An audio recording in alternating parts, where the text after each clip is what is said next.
Kıymetli misafirler, aziz Diyarbakır halkı, Davet ve Gençlik Merkezimizin düzenlemiş olduğu Kur'an ziyafeti ve Kadir Gecesi özel programına hepiniz hoş geldiniz, sefalar getirdiniz.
فَاَيْنَ تَذْهَبُونَ Nereye gidiyorsunuz ey insanlar? اِنْ هُوَ اِلَّا ذِكْرٌ لِلْعَالَمِينَ Bu alemlere rahmet olarak gönderilen son uyarıdır. Sorusunun cevabını vermeden kimse bu gece yatmamalıdır.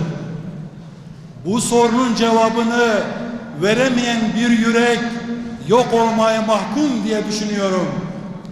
Bu geceyi yatarak geçiren bir insan, Rabbine arzı hal etmeyen durumlu bir insan bu soruya cevap vermemiş sayılır. Allah azimüşşan kimdir sorusunu herkes bu gece kendine sormak zorundadır. Meleklerin inzal olduğu bu gecede, yeryüzüne teşrif ettiği bu gecede, bütün meleklerin adeta eşşer-i mahlukat olan insana, mülkün sahibinin kim olduğunu, otorite sahibinin kim olduğunu, hakimiyetin kim ne olduğunu, adeta gökten aşkın alemden gelen soruyla cevaplarlar. Limenil mulkul yevm. Bugün mülk kiminmiş? Bütün kainata melekler inzal olunmuş. Kur'an'ın sesi bütün kainatta yankılanırken, ey insan, senin yüreğinde Kur'an çarpmıyorsa, hissettirmiyorsa kendini, Allah sen yüreğinde kendisini sana hissettirmiyorsa, sen Allah'tan uzak kalmışsın demektir. İşte ilahi soru, limenel mulkul yevm. Bugün mülk kiminmiş? Bütün evrende sorulan tek sorudur. Lillahil vahidil kahhar. Bir ve kahhar olan Allah'ın, tek hakim olan yeryüzünün, bütün evrenin, bütün uzayların, dünyanın ve ukbanın, bütün evrenlerin, bütün galaksilerin, dünyaların, ahiretin yegane sahibi, mutlak hakim ve hükümler olan Allah'ın şanı ne yücedir. O Allah'tır. Onun eşi benzeri zıttı yoktur. O tektir. O mutlak ve hakimdir. Onun hükümranlığında, onun hakimiyetinde her şey, yedi kudretinde tedbir ve tedbir olunmaktadır. Onun hiç kimseye ihtiyacı yoktur. Ama her şey ona muhtaç. Herkes ona muhtaç. Bütün mevcudat ona boyun eğer de, ona secde eder de, ey insan sen neredesin sorusunu bu gece Leyle-i Kadir'de sormayacaksak ne zaman soracağız bu soruyu? Limenel mulkul yevm. İnnel insane li rabbihi lekenûd. İnsan Rabbine karşı nankördür diyor Kur'an-ı Kerim. Allah kim mi? Allah hakim olandır. Hay ve kayyum olan Allah'ın şanı ne yücedir. O Rahman ve Rahim'dir. O hay ve bedi'us semavati vel arttır. O haydır, la yamuttur. La yesi. Asla gaflete gelmez. O asla uyumaz. O kim mi? O kullarına şah damarından yakında. Kulları nerede acaba? Fe eyne tezhebun. Nereye kaçıyorsunuz ey kullarım? Sorusunu kim soruyor acaba? Mülkün sahibi olan Allah. İnsan işte orada gaflete düştü. İnsan Rabbini unuttu. Allah bu gecelerde, aslında bütün gecelerde Kur'an'la kendini hatırlattı.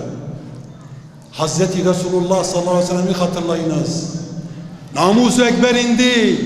Yerleri ve gökleri kaplayacak bir sima ile nur fışkırıyordu. Zira sinesinde Kur'an vardı. Allah'ın kelamı vardı. Allah'ın sözü vardı. İkra bismi rabbikellezî halak. Yaratan Rabbinin adıyla okuyun Muhammed sallallahu aleyhi ve sellem dedi. Ve mâ ne biqârin. Ben okuma bilmem ki dedi.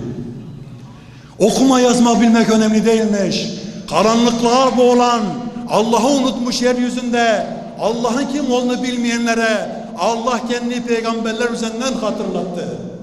Her peygamber üzerinden kendini hatırlatıyor Yüce Allah. Ben kimim sorusuna cevap verdi. Ben Allah'ım. Tıpkı Hazreti Musa'ya buyurduğu gibi inni ene Allahu Rabbul Alemin. Kur'an'ın en bercest ayetidir budur. Musa ile tekellüm etti Yüce Allah. Ve dedi ki inni ene Allahu Rabbul Alemin. Ben Allah'ım ey Musa. Ben alemlerin Rabbiyim. Allah bize şah damarımızdan yakındı da biz Allah'a yakın mıydık bilemiyorduk. Allah'ı unutan insanlık bakış açısını unuttu. Allah insana vicdan verdi, basiret verdi ve bir göz verdi. Gözümüz açıldıkça dünyaya nimet zannettik bunu. Oysa bir nikmetti, bir külfetti, sorumluluğu ağırdı. Gözümüz açıldıkça basiretimiz kapandı. Kalbimiz köreldi. Meğer ki açılan şu renkli gözler birer kara perdeymiş de haberimiz yokmuş. Zira gözler dünyayı görürdü. İnşa etmek istediği dünya vardı. Hayalleri vardı. Tutkuları vardı. Tasavvurları vardı. Mal üzerine mal yıkacaktı. وَالَّذ۪ينَ يَكْنُزُونَ الذَّهَبَ وَالْفِدَّةَ وَلَا يُنْفِقُونَهَا فِي سَبِيلِ اللّٰهِ فَبَشِّرْهُمْ بِعَذَابٍ أَلِيمٍ. Ey Muhammed sallallahu aleyhi ve sellem, altını ve gümüşü stok edip de biriktirenleri var ya, en acıklı azapla müjdele. Çünkü ben insanları kendime kul diye yarattım. فَذْكُرُونِ يَذْكُرْكُمْ dedim. Bu ayetin manasını tefekkür ettik mi? Nedir manası bunun? Ey Rabbim, فَذْكُرُونِ يَذْكُرْكُ demekle ne buyuruyorsun? Ey Abdullah kulum, sen ya Rabbi dediğin zaman ben de ne istiyorsun ey Abdullah kulum, Ahmet kulum, Hüseyin kulum diye seni adınla zikrederim. Şerefin makamını görüyor musun? Eşrefi mahlukatın ulaştığı makam, rahmet tecellisinin insanın yüreğine değdiği bu gecelerin özünü anlayabiliyor muyuz işte? İşte o Allah'tı, Rahman ve Rahim'di, mülkünde, hakimiyetinde tekti. Hiç kimsenin bu mülkte zerre kadar bir hakkı, bir haddi yoktu. Her şey Allah'ındı. Allah insanları en üstün varlık olarak yarattı. Eşrefi mahlukat etiketini kalbine yapıştırdı. Dedi ki kalbin sahibi benim. Kalbini örttüm bütün kainata. Kalp benimdir. Mukallibul kulub olan benim. Senin kalbini evirir çeviririm. Sana dil verdim beni tanı diye. Göz verdim kudret tecellimi gör diye. Kulak verdim vahyi işit diye. El ayak verdim istikametin Allah olsun diye. فَاَيْنَ تَذْهَبُونَ sorusunun cevabıdır işte. فَاَيْنَ تَذْهَبُونَ nereye gidiyorsunuz? Allah'a sırt mı çeviriyorsunuz? Ne demişti Allah'ın Peygamberi sallallahu aleyhi ve sellem? Ya Rab ve kâler Resulü, Peygamber dedi ki Ya Rabbi, ey benim Rabbim, inne kavmi ittekadu hâzel Kur'âne mehcûrâ. Benim kavmin Kur'an'ı unuttu ya Rabbim. Sırtının arkasına attı. Geriye astı oraya. Duvarlara astı. Çeyizlik sandıkları eşya diye koydu. Sadece senede bir sevap niyetine açıp okudu. Satırlarına takıldı. Ağlayan Kur'an'ın feryatlarını kimse dinlemedi. Kur'an'ın satırları arasındaki gözyaşlarına takılan, ağlayan Kur'an ayetlerinin bize ne demek istediğini görün lütfen. Yanan bağrımdan çıkan budur sadece benim. Sadece sevap niyetine açacak bir kitap değildir. Alemlerin Rabbinin indirdiği vahidir. Allah'ın kelamıdır. 6000 küsur ayetten müteşekkil, hayat yolumuzu belirleyen, istikametimizi belirleyen, yol haritamızı çizeyen ve bizi Allah'a götürecek olan Kur'an değil midir? Ama biz Allah'ı unuttuk. Biz Allah'ı ne zaman kaybettik biliyor musunuz? Biz gecelerimizi uyuyarak geçirdiğimizde ilk önce Allah'ı kaybettik. Leyle-i Kadir diye Allah-u Teala buyuruyor. Kadir gecesi, Kadir gecesi. Gece çok önemli bir şeydir. Allah vahyi gece indirdi. Gece buluşturdu kullarıyla Muhammed sallallahu aleyhi ve sellem'le beraber. Onun kalbine, onun kalbi üzerinden bütün sinelere, bütün duygulara, bütün amacı Allah olan herkese Kur'an'ı gece indirdi. Geceleri yatarak beni tanıyamazsınız demeye getirdi. Allah bütün varlık aleminde, aşkın alemle eşkin alem arasında, sera ile sema arasında, dünya ile gökler arasında bir kapı açtı geceleri. Biz ona teşehhüd diyoruz. Teheccüd namazının secdesinden açılan kapı, Allah'a arz edilen o kalplerin çarpıntısı, kalplerdeki hüzün, hüzündeki Allah sevgisi, Allah bütün alemlere sığmaz da müminin yegane kalbine iki gözünden dökülen bir damla gözyaşına sığar. Dünyaya ağlayan bizler, kaybettiğimiz dünyalar için ağlayan, makamlarını kaybetti diye ağlayan insanlara sormaz mı Yüce Allah, mülk kiminmiş, kimin için ağladın sen? Allah ağlanacak, huzurunda gözyaşı dökülecek yegane kudret değil midir? Bizim sahibimiz, Efendimiz, Rabbimiz değil midir? Bizi dünyaya neden gönderdi acaba? Neden dünyayla teşriflendirdi bizi? Neden şereflendirdi? Yegane bir amaç vardı. Allah'ın muradı kulluktu. Kulluk yapmamız içindi. Allah'ın razı olduğu hayatı yaşama mücadelesi vermenin adıydı bu. Biz buna tevhid diyoruz. Peygamberler üzerinden getirilen, yol haritası belirlenen ve Kur'an-ı Kerim üzerinden tamamlanan bu yol haritasının adı tevhiddir. Allah'a götüren yolun ta kendisidir. Onun için فَاِنَّ تَذَبُونَ sorusu çok önemlidir. Kur'an'ın yönelttiği bir soru. Çünkü gaflet içerisinde yaşamaktayız da ondan. Öldüğümüz zaman uyandığımızı anladığımız an melekler soracaklar ya da hatırlatacaklar. لَقَدْ كُنْتَ فِي غَفْلَةٍ مِنْ هَذَا فَكَشَفْنَا عَنْكَ غِطَاءَكَ فَبَصَرُكَ الْيَوْمَ حَدِيدٌ. Ey insan! Sen gözün perdeli yaşıyordun. Gaflet seni perdelemişti. Dünyalıklarla, makamlarla, dünya sevgisiyle gözün Allah'ı görmez olmuştu. لَقَدْ كُنْتَ فِي غَفْلَةٍ مِنْ هَذَا فَكَشَفْنَا عَنْكَ غِطَاءَكَ. Bugün perdeni kaldırıyoruz. فَبَصَرُكَ الْيَوْمَ حَدِيدٌ. Gözlerin çok keskinleşecek. Gözlerin artık her şey aynen yakîn. Hatta hakkal yakîn görecek. Yeryüzünde Allah'ın emrettiklerini yapmadığın için, Allah'a sır döndüğün için, yüreğini Allah dışında başkalarına açtığın için, hesaba çekildiğin gün, kaybettiğin Kur'an-ı Azimüşşan'ın ne büyük bir nimet olduğunu o zaman anlayacağız. Kur'an öylesine bir kitap değildir. Kur'an sevap niyetiyle yaklaştığın zaman, sevap niyetiyle üst kapağını açar sana. Bismillahirrahmanirrahim, elhamdülillahi Rabbil alemin diye başlar. Fakat sen gönlünü, sen özünü, sen aşkını, sen sevgini verdiğin zaman Kur'an aşkı karşılıksız bırakmaz. Platonik aşkı kabul etmez. Aşk karşılıklıdır. Ve Kur'an sevgiyle, aşkla bağrını açar. Sen onunla vakit geçirirsen, o seninle vakit geçirir. Onunla uyursan, uykunda gelir seni görür. Sen onunla hareket edersen, sana yön verir. Öyle ya, Kur'an'ın yegane amacı vardı.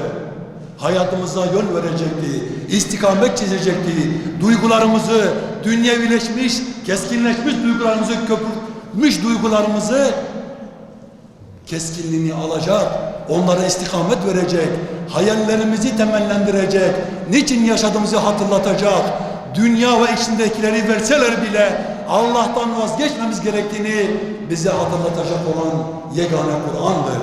Fakat biz Kur'an'ı okumadık. Kur'an'ı sevap niyetine Ramazan'dan Ramazan'da, Leyle-i Kadirler'de okuduk. Tabii ki okuyacağız. Ama yeterli miydi? Hayır. Allah Kur'an'ı sadece bir ayda okunsun diye göndermedi. O kitabı uğrunda nice insanlar canlarını verdiler. Başta Resulullah sallallahu aleyhi ve sellem ve güzide sahabileri, tabi'in ve tabi'in ondan sonra gelenler, gaziler, şehitler ve bütün o Kur'an'ın takipçileri, Kur'an'ın ülya kelamını, o aşkın alemlerin sahibinin sözünü ayakta tutma uğruna her şeylerini feda ettiler de biz sadece onu niyetimiz sadece sevap olsun diye mi evimize aldık? Bakın evlerde sadece Kur'an'ın asıl durduğu duvarda yeni boya yanıncaya kadar bir iz görürsünüz. Kur'an lekesi denir ona. Bir çerçeve bırakır. Kur'an'ın açılmadığının en büyük delilidir. Peki ey insan, ey Müslüman, Allah'a yüreğini açmayacaksan kime açacaksın? Kur'an sana hayat yoldaşı olmayacaksa, rehber olmayacaksa, yolunu çizmeyecekse, seni Allah'a götürmek için sürüklemeyecekse, sen kimin peşine düşeceksin? Siz Allah'ın rahmetini ne bellediniz? Allah'ın rahmeti insanların rahmeti gibi değildir. Allah'ın esma ve sıfatları haşa insanlarınki gibi değildir. Ya da insanların işte sıfatlarının sonsuz çeki değildir haşa. Biz onun zatına da hiçbir şey bilmiyoruz. Biz mahiyetini bilmediğimiz bir şeydir bu. Allah mutlak isimlerin ve sıfatların sahibidir. Bizim acımamız Allah'ın acıması gibi değildir. Allah'ın rahmeti kuluna tecelli ettiği zaman eziyet verir, ağlatır kulunu, gözyaşı döktürür, sıkar yüreğini. Ben buradayım der burada. Sıkar yüreğini, ağlatır kulunu, zorda bırakır. Ben burada tüm Müslüman kardeşlerime, bacılarıma sesleniyorum. Hüzne kapıldığınız zaman, yüreğiniz sıkıldığı zaman, dünyalar üzerinize yıkıldığı zaman Allah'ın rahmetinin size en yakın olduğu andır, onu biliniz. Kapanın secdeye. Subhan rabbiyal ala ve bihamdi. Bütün yerleri, gökleri, bütün mevcudatı, bütün insanları, cinleri, hayvanları, bütün cemaatı yaratan alemlerin Rabbi seni muhatap olmuş secdede de yalvar ve dök için Allah. Bil ki Allah sana bu kadar yakın. Biz Allah'ı geceleyin kaybettik. Biz sabah namazına kalkmayarak Allah'ı kaybettik. Biz Rabbimizi sadece dünyalıkları istemek için haşa gördük. Rabbim bize şunu ver, ya Rabbi makam ver, ya Rab sınav kazanayım. Ama biri çıkıp demedi ki ya Rab benden şu kötü hasletleri al, dünya sevgisini al, makam hırsını al, günah arzumu al, biriktirdiğim malıma birikmiş haramları al. dualar almak üzerine kurulur. İstemek üzerine değil. Çünkü Allah dilediğine verir mülkü. Yu'tul mülke men yeşâ'u bi gayri hisâb. Bizim cesaretimiz yok ki ya Rabbim bizden şunu al demeye. Oysa bizim tek yerimizde varlık sebebimiz vardı. Bütün insanların tek bir hedefi vardı, Allah'a razı etmek. Biz Allah'ı unuttuk, Allah da bizi unuttu. Allah'ı unuttuğumuz gibi ahirette bizi unutursa ne yapacağız? İşte Allah peygamberler üzerinden bunu hatırlattı. İkra bismi rabbikellezi halak dedi. Ey peygamber, insanlar yanlış yerde duruyor. Dünyaya gözlerini dikmiş, Allah'ı unutmuşlar. Allah'ın yeryüzünü yaratmasındaki hikmetini anlamıyorlar. Git onlara Allah kimmiş? İkra bismi rabbikellezi halak halakal insane min alak. İkra ve rabbukel ekrem. Allah çok cömert, kerem sahibi, sima verdi, isim verdi, mülk verdi, sana rızık verdi, hayat bahşetti, secde yapasın diye verdi. Allah kendini secdede görmek istiyor. Senin üzerine isim ve sıfatla tecelli ediyor. Sen ey kul secdeye kapan, Rabbinle hemhal ol. O anı Rabbinle beraber yaşa. İşte biz buna tecehhüd aleminin açılmış kapısı diyoruz. Teşehhüd açıldığında teheccüd namazıyla beraber oraya girdiğinizde Allah sizi o makama kabul eder. Müminin miracıydı. İşte Leylül Kadr bunu hatırlattı bize. Kur'an ayıydı. Kur'an ayının en güzel gecesinde, rahmet kapılarının açıldığı bir gecede Allah kendini bize hatırlattı. Kur'an'la tanıştınız ama attığınız bu tebel böyle kalmamalı. Önemli olan burada başladığınız, attığınız adım değildir. Bundan sonraki hayatınızda bütün hayatınız Leylül Kadr olmak zorundadır. Kadir gecesi Allah ile buluşma gecesidir. Kulun Rabbi ile barışmasıdır. Aradaki küslüğün kalkmasıdır. Allah kulundan küsmez. Şah damarından yakındır da.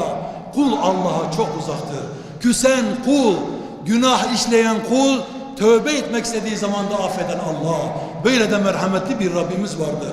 Tek ilahtır, mutlak ilahtır ve o çok güzel bir ilahtır. Onun güzelliğini herkes hissetmeli. Hepimiz hissetmeliyiz. Ya Rabbi, varlık sebebimiz sensin. Biz senin için yaşıyoruz. Bizim için neyi hayır görmüşsen senden onu istiyoruz ya Rabbi. Sen bizim Rabbimizsin. Sabah uyandığınızda Allah ile uyanın. Yattığınızda Allah ile yatın. Kalktığınızda Allah ile kalkın.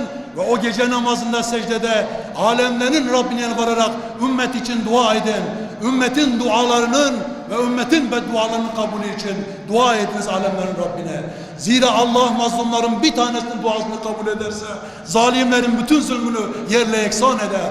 Bütün melekler ayakta, dizleri titriyor Allah'ın adı anıldığında. Allah denildiğinde bütün alem titrer, bütün melekler galayana gelir de ah bu yürek, ah bu kalbi taşıyan bizler, eczama hapsolmuş, ruhlarımız körelmiş, Allah dışında her şeye hedef haline getirmişiz de bir niyetimiz Allah'a dönsek, Ya Rab desek, canımızı o secdede versek ne olurdu diyesim geliyor. Hayatın sahibi Allah. Halakal mevte vel hayata liyebluvekum eyyukum ahsenu amela. Hanginiz Allah'a razı edecek diye ölümü hayatı yaratan Allah'tır. Allah ölümü hayattan önce yarattı. Hayattan sonra ölüm gelmez, ölümden sonra hayat gelir. Bir tohumu ekersin, bitirirsin, toprağa gömersin, ölür, ondan bir ağaç çıkar. Bir meyve çıkar. Bakın öldükten sonra dirilir.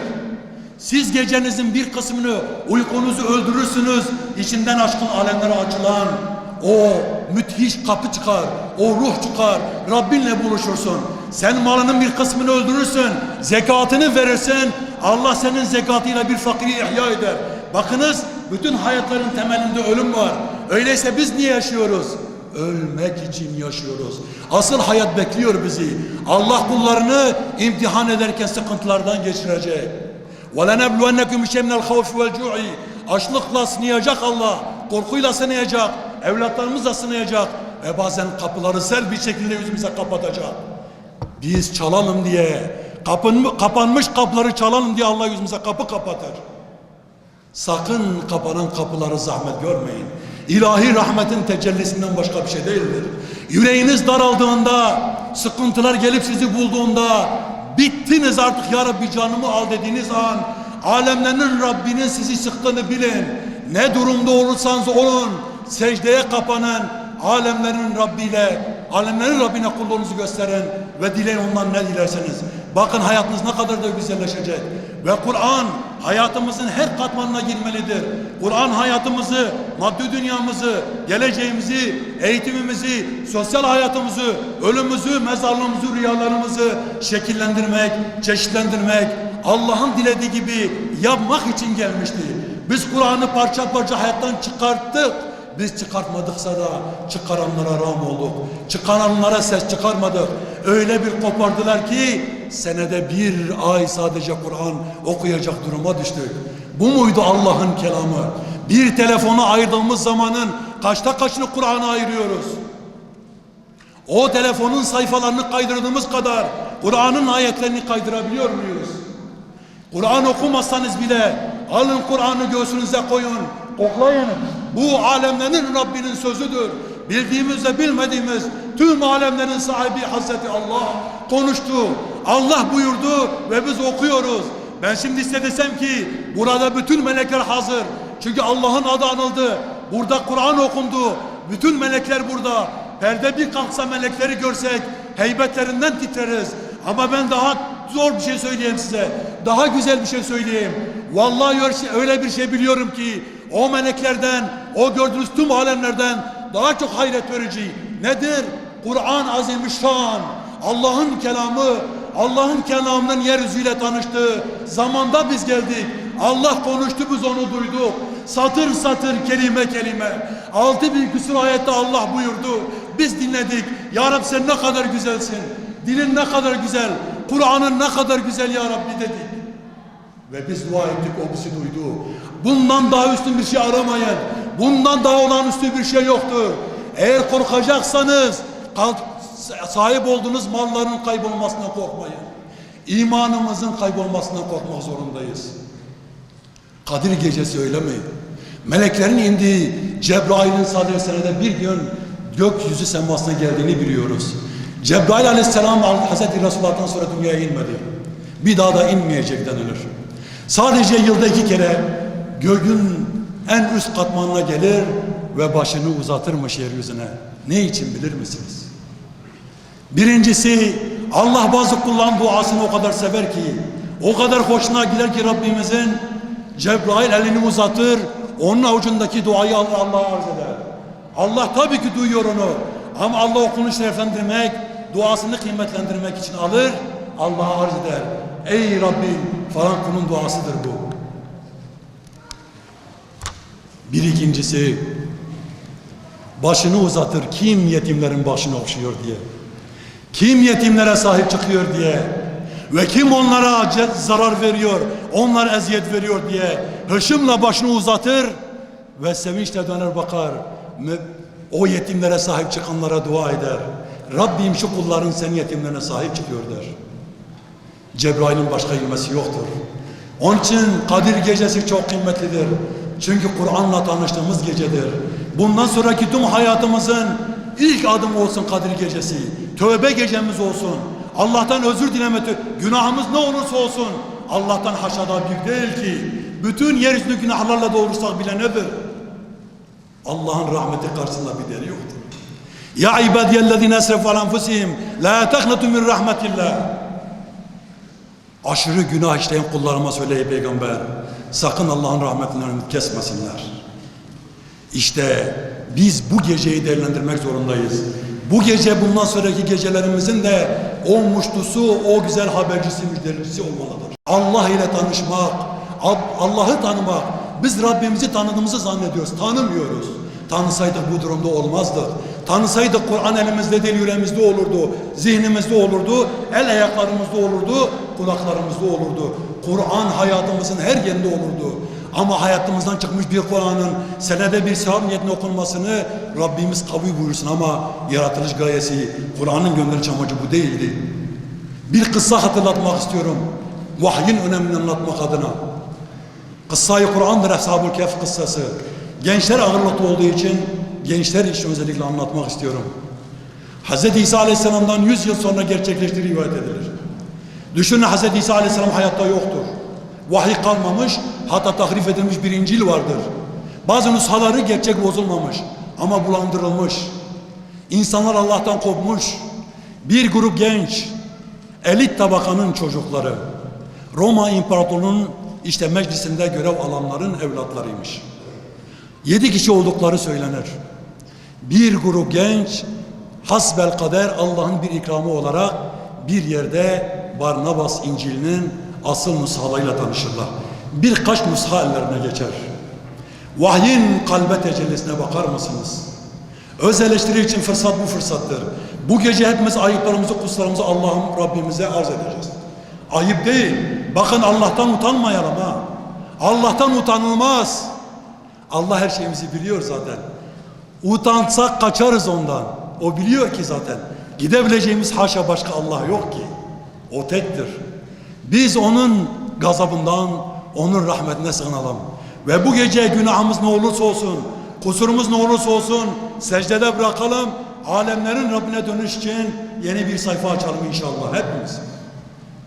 Bu gençler zengin, yedikleri önlerinde, yemedikleri arkalarında. Allah'la tanışmışlardır. Allah'ı tanımışlardır. Allah'ın bir olduğunu, ondan başka ilah olmadığını, bütün diğerlerinin sahte ilah olduğunu, insanların kendi türettikleri, ürettikleri, iman ettikleri putlara taşa olduklarını fark ettiler. 3 sayfa vahiy ile tanıştılar. Okuyup durdular. Satır satır içine, deryasına dalmaya çalıştılar. Satır aralarını kendi aralarında konuşarak muhakeme ettiler. Alemlerin Rabbi ne istiyor? Alemlerin Rabbi bizden kulluk istiyor. Nasıl bir şey yapmalıyız ki Rabbimizi razı etmeliyiz? Bir anda bütün dünyalıklarını, makamlarını, işgal ettikleri o yüksek makamlarını unutuverdiler. Allah'la tanıştığında eğer yeryüzüne karşı bir hissiyatın varsa insan, bir arzun kalmışsa hala sen Allah ile barışmamışsın anlamındadır bu. Bu naçizane şöyle diyesim geliyor. Biz Rabbimizle konuştuğumuz zaman, gerçekten ey Rabbim dediğimiz zaman, bütün dünyaya terk ediyorum senin için dediğimiz zaman, eğer dönüp bakacağımız bir şey kalmışsa ve dönüyorsak biz imtihan edilecek ağza sahibiz sadece. Allah kalplerin sahibidir. Onlar o gece sabaha kadar yatmadılar. Allah'a razı etmenin yollarını araştırdılar. Allah nasıl razı olur? Bütün insanlara Allah'ın adını, tek ilah olduğunu, tek kudret olduğunu haykırırsak eğer dediler, Allah bizden herhalde razı olur. Bunun Roma İmparatorluğu'ndaki karşılığı şuydu sevgili kardeşlerim. Öldürülmekti. Aslanlar tarafından parçalanmak ya da çarmıha geçirilip ya da kazıklarda parçalanmaktı.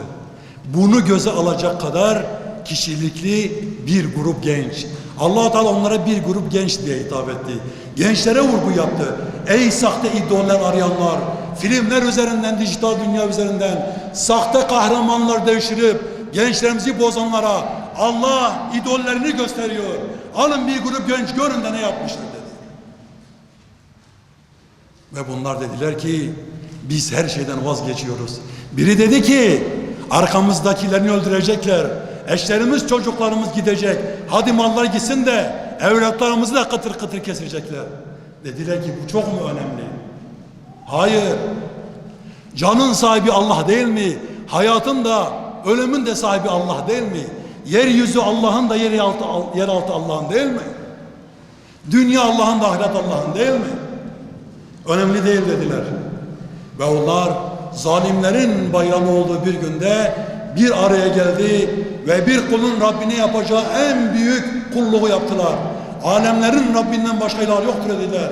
Kendini ilah zanneden, Firavun gibi yani Rabbukumul âlâ haşa diyecek kadar aşağılaşan Roma İmparatorluğu karşısında, onun o kafir zevatı karşısında Allah'tan başka ilah olmadığına, yeryüzünün ve gökyüzünün ikisi arasındakilerin ve bütün evrenin sahibinin Allah olduğunu hatırlattılar. Haykırdılar.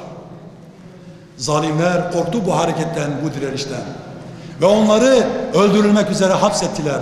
Allah'ın muradı farklıydı. Sen ey genç, Allah için yola çıkarsın da Allah seni yalnız bırakır mı?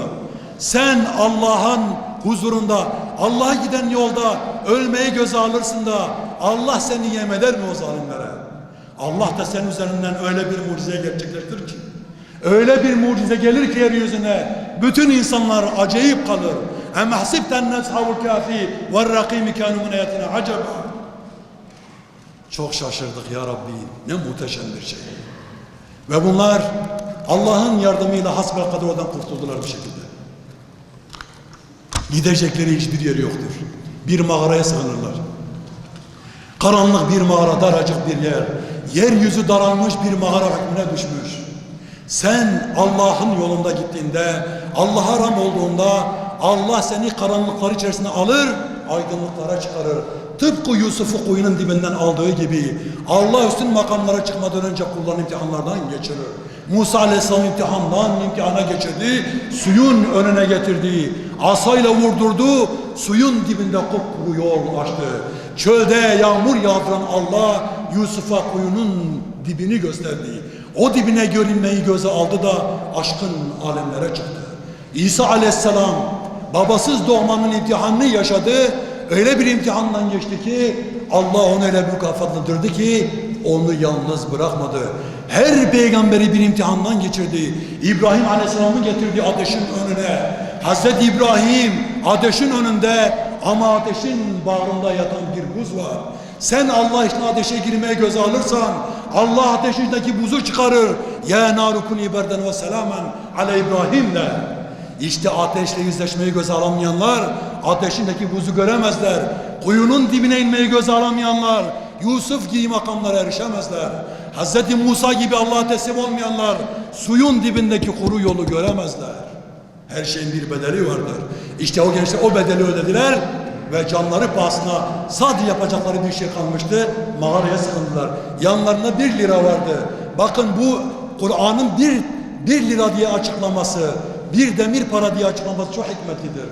Ey Allah'a giden yolda dünyalıkları önemseyenler, bakın benim genç kullarıma o kadar zenginliği bıraktılar, ceplerinde 1 TL vardı. 1 lira vardı. Allah'a gitmek için ihtiyaçları yoktu. Onlar Allah'a kazanmışlardı çünkü. Ve uyandılar. Allah onları 300 küsur sene yatırdı. Bunlar uyandılar. Kem lebithtum. Ne kadar kaldınız, yattınız burada dedi, birisi sordu. Lebithne yevmen ev ba'de yevm. Bir gün ya da bir günün bir kısmı kadar dediler. Oysa Allah onları yatırdığı süre içerisinde sağlı sollu çeviriyordu onları. Onlar uykularında bile devrim yapıyorlardı zalimlere karşı, inançsızlara karşı, zalimlere karşı tevhidi savunuyorlardı. Her sağa sola döndüklerinde Allah bir Roma İmparatorluğu tahtını zir zeber ediyordu. Öyle yaşadılar ki Allah uykularını bile mücadeleye çevirdi de Kur'an aramızda zerre kadar ruh taşımıyoruz. Bu neyin sonucudur o zaman? 3 yaprak vahiy okudular. Bir mücadeleye giriştiler. Allah'a gittiler. Ve uyandıklarında ne yaptılar biliyor musunuz? Helal lokmanın mücadelesini verdiler. Git bize lokma al, haram olan yerden alma. Allah adına kesilmemiş yerden alma. Kafirin pisliği dükkanından alma, şuradan alma. Ölümü göz almışlarından birisi sadece lokma, helal lokma almak için ölümü göz almış yere inmiş. Bir helal lokma uğruna canlarını koyuyorlar. Neden biliyor musunuz? Çünkü mide ile inançları arasında bir bağ vardı. Eğer bu bağı keşfetmemiş olsalardı haram lokma onların bütün davasını bitirirdi onlar. Helal haram ver Allah'ım, asi kulun yer Allah'ım dercesine ha babam de babam topluyoruz maalesef. Tenzih ediyorum sizi. Ümmetin halini arz ediyorum. Ama onlar helal lokmaya dikkat ettiler. Çünkü biliyorlardı ki haram lokma mideye girerse bu secdelerine, bu kulluklarına, bu Rablerine karşı sadakatlerine halel getirecekti. Ölüme göze aldılar da haram lokmayı mideye sokmayı göze almadılar. Ve biri gitti helal lokma aldı. Sonra ne oldu? Velhasıl bunların olayı, hadisesi ortaya çıktı. Allah'ın muradı buydu. Nereye getireceğim? Sonuca bağlayacağım çünkü. Ve bunların ne kadar kıymetli kullar olduğu, Rabbimizin onların üzerinden büyük bir hikmet tecelli ettirdiği mucize gerçekleşti ortaya çıkınca insanlar ikiye ayrıldı. Tıpkı modern insan gibi. Kimisi dediler ki bunların ölüsünden de madde sağlayalım. Bunların üstüne anıt yapalım öldükleri yere. öldüklerinden bile rant sağlayan, ölülerinden bile madde çıkar sağlayan insanlar buraya akın akın gelecek. Biz buradaki anıttan ticarethane devşirip mal, kar devşireceğiz. Diğer bir kısım müminler dediler ki hayır, biz bunların üzerine mescid inşa edeceğiz. Bütün insanlar gelsinler ve şöyle desinler: Allah bu gençlere 300 yıllık bir uykuyu neden reva gördü? Neden büyük bir mücadele içerisinde çekip aldı, topladı, bir araya getirdi, mücadele ettirdi, can öyle getirdi, burada yatırdı. 3 asır kusur süre geçti, onları uyandırdı, kendi kudret tecellisini gösterdi. Ne için biliyor musunuz? Bir mescit inşa etmek için hepsi. Bunların mücadelesi bir mescit inşa etti. Değer miydi? Tabii ki değerli. Yeryüzünde bir mescit inşa etti ona mücadelesi. 300 yıllık mücadelenin sonucunu Allah bir mescide bağlayarak bütün gençlere dedi ki işte size kapı, işte rahmet kapını açıldığı yer mescitlerdir, camilerdir. Allah'a koşun. Allah yalnız yapılan ibadeti değil, camide yapılan ibadetleri daha çok sever. Allah kullarının birlikteliğini daha çok sever. Ey gençler, yalnızlığınız şeytanlara kapı aralar. Yalnızlığınız günahlara göz açtırır. Düşmanlar yalnızlığımıza program yapıyorlar. Proje çiziyorlar. Yanımızda yalnız değiliz. Televizyon var, ekran var, telefon var, zıkkım var, var da var. Yalnız değilsiniz ki. Bütün bunları evde bırakınız ve bu gece yaptığınız gibi camilere koşunuz. Sadece Kadir gecelerinde değil, her gün fırsatı bulduğunuz her anda Rabbinizle buluşma yeriniz mescitler olsun. Zira Allah üzerinde, bunlar üzerinden bize mescidi adres gösterdi. Hayat böyle gelmişti. Allah'ın takdiri buydu. Evet, yiyeceğiz, içeceğiz, yaşayacağız. Ama varlık sebebimiz, unutmayınız ki, Allah'ı razı etmekten başka bir şey değildir. Ey imanına icabet eden, esirgeyen ve bağışlayan Rabbimiz, kullarımızın idraki içerisinde huzurundayız. Allah'ın af ve kurtuluş umudu içinde olduğumuz bu gecede günahkar ellerimizi sana açar, günahkar dillerimizle yalvararak, yüzümüzün kararmalarıyla belimizi bükerek, günahlarımızla boynumuzu bükerek, mağfiretine, rahmetine sığınmaya geldik. Senden sana sığınacak kapımız, senden başka sığınacak kapımız, senden başka varlığımız yok. Bize yar ve yardımcı ol ya Rabbi. Allah her şeyi kaybeden Eyyub'un yakarışıyla sana yakarıyoruz. Onun duasını kabul ettiğin gibi dualarımızı kabul et. Kulun Eyyub'a verdiğin gibi ver bize. Onun sıkıntılarını giderdiğin gibi bizim de sıkıntılarımızı